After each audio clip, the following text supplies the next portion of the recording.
नमस्कार दोस्तों, एक बार फिर से आपका इस प्लेटफॉर्म पर स्वागत है। आज हम बात करेंगे इंडिया के बारे में। इंडिया के बारे में कुछ महत्वपूर्ण जानकारी, जैसे इसका विस्तार क्या है, कौन से महाद्वीप में है, रेल परियोजनाएं इसकी कैसी हैं, इसकी अर्थव्यवस्था कैसी है। इन सब पर हम वन लाइनर क्वेश्चंस की बात करेंगे जो आपको एसएससी से जीआर या फिर रेलवे या फिर सीयूटी जो भी कट एग्जाम होने वाला है, इन सब में ऐसे क्वेश्चंस आने की जो संभावनाएं रहती हैं। कई बार स्टेट पीसीएस में भी ऐसे सारे क्वेश्चंस आ जाते हैं, तो आज हम इन पर चर्चा करेंगे। सबसे पहले हम देखेंगे कि भारत की जो कुछ जानकारियाँ हों वो कैसी हैं, किस अकॉर्डिंग हैं। हम क्रम वाइज देखेंगे। आप वीडियो को पूरा देखें और वीडियो को लाइक शेयर एंड सब्सक्राइब करें।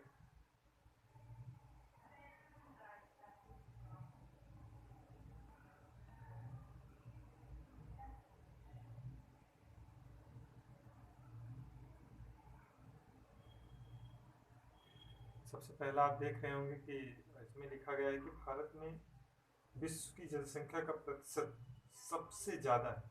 यानी कि जो भूखंड है भारत का, जितना इसका भौगोलिक विस्तार है, उसमें जो जनसंख्या रहती है वो विश्व में सबसे ज़्यादा जनसंख्या, इतने सीमित क्षेत्र में इतनी सारी जनसंख्या निवास करती है। तो यहाँ पे जो इसका तात्पर्य है।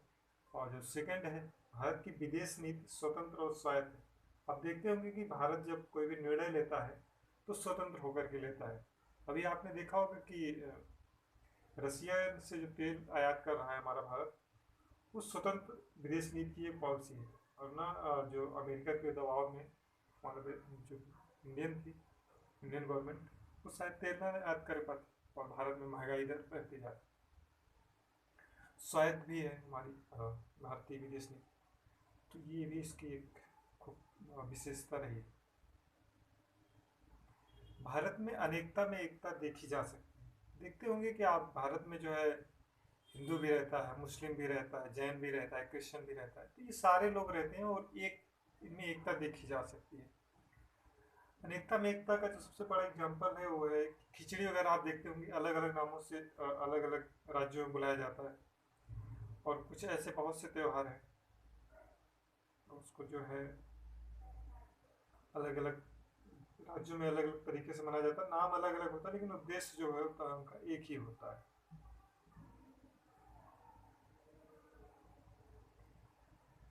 भारत लगभग 200 साल तक अंग्रेजों का गुलाम है। ये भी भारत की कहीं ना कहीं एक विशेषता बन जाती है कि भारत जो है आज इतना विकसित नहीं हो पाया। क्यों नहीं हो पाया? क्योंकि अंग्रेजों ने यहाँ पे 200 सालों तक लगभग राज किया। तो ये भी इसकी एक विशेषता हो जाती है। भारत विश्व में सबसे बड़ा रेल परिचालन जो होता है, परिचालन, वो भारत के पास है। आप इंडियन पॉलिटिकल मैप देख सकते हैं। और जो रेल परिचालन है वो पूरे विश्व में भारत सबसे ज़्यादा बड़ा परिचालन करता है। इतनी बड़ी रेल परिचालन जो रेल लाइनें हैं वो किसी और देश के पास उतना नहीं है।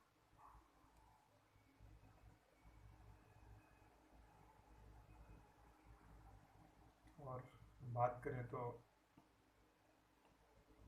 भारत जो है एशिया महाद्वीप का हिस्सा है।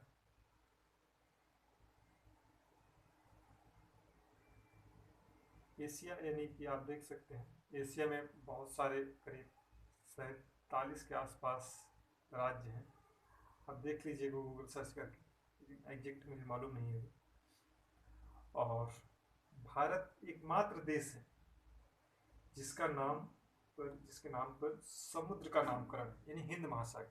आप देखते होंगे ऐसा कोई भी सागर ऐसा नहीं है जो किसी राज्य देश के नाम पर उसके समुद्र का नामकरण हो। मात्र एक देश है जो है भारत, जिसका जो है नामकरण जो है हिंद महासागर पर पड़ता है। ये भी इसकी कहीं ना कहीं एक विशेषता को इंगित करता है। दैट इसकी एक भारत एक ऐसा देश जहाँ आज भी जीवित संस्कृति और सभ्यता देखी जा सकती है। यानी कि आज भी यहाँ जो पुरातन समय से जो पेड़ों की पूजा हो या फिर देवी देवताओं की पूजा हो, जो प्राचीन काल में होती थी, आज भी उसको देखा जा सकता है। ऐसा नहीं कि बहुत ज़्यादा उसमें परिवर्तन हो गया है।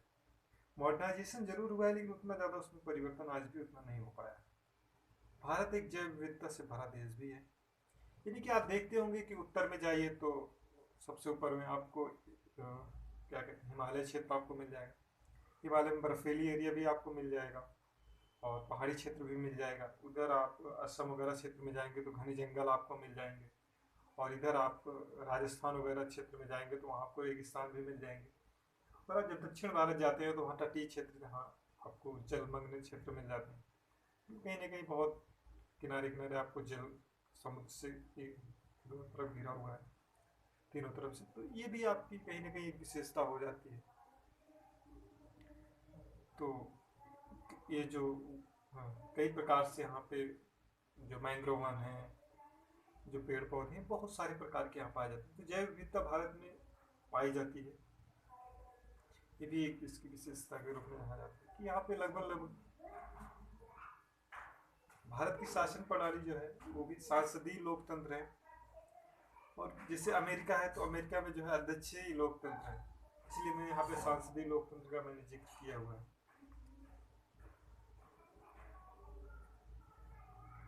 भारत सांसदीय लोकतंत्र प्रणाली मतलब यही है कि जहाँ वंशानुगत जो है कोई राजा राज न कर सके। सांसदीय का मतलब जो निर्वाचन होंगे, यहाँ पे प्रधानमंत्री मुख्य होगा, वो भी अलग अलग क्षेत्रों से निर्वाचित होकर के सांसद आएंगे। भारत संविधान से चलने वाला देश। भारत का अपना एक संविधान है, ऐसा नहीं कि यहाँ पे हम मन मर्जी से कोई राज कर सकता है। इसका एक अपनी बुक है जिसके अकॉर्डिंग यहाँ पे राज्यों का संचालन, या फिर भारत का अपना कैसे राज्य क्षेत्र होगा, कहाँ तक विस्तार होगा, या फिर कैसे कैसे किनका पद कैसे होगा, इन सब का वर्णन संविधान में किया गया है और उसी से हमारा देश चलता है।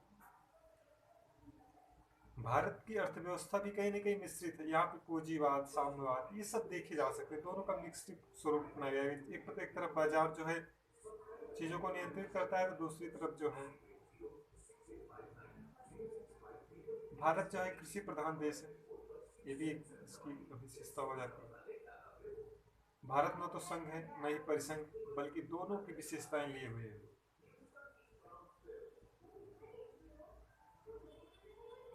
और विश्व में सबसे ज्यादा प्रवासी जो है वो भारतीय हैं।